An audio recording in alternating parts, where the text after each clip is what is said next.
లోకానికి దేవుని ఆత్మ ఈ సువార్త రూపంలో మన దగ్గరికి వచ్చింది. దేవుని వాక్యం ద్వారా మనం స్వతంత్రంగా మార్చబడుతున్నాం. దేవుని మాటలే లేకపోతే, దేవుడే లేకపోతే, పరిశుద్ధాత్మ లేకపోతే, యేసు ప్రభువారు ఈ లోకానికి రాకపోతే ఇంకా మనం బానిస బ్రతుకులు బ్రతుకుతూ ఉండేవాళ్ళం. దేనికో తెలుసా? ఎవరికంటే దేనికి బానిస అంటే, మనం ఒక తాగుడికి బానిస అయిపోయేవాళ్ళం, ఒక వ్యభిచారానికి బానిసలం అయిపోయేవాళ్ళం, ఒక పాపానికి బానిసలు అయిపోయేవాళ్ళం. ఎన్ని రకాల బానిసత్వంలో మనం ఉండేవాళ్ళం.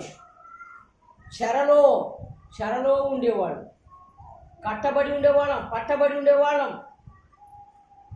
మనల్ని విడిపించేవాడు ఎవడు ఉండేవాడు కాదు.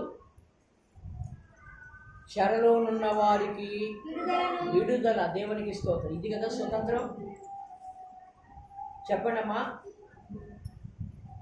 నిజం.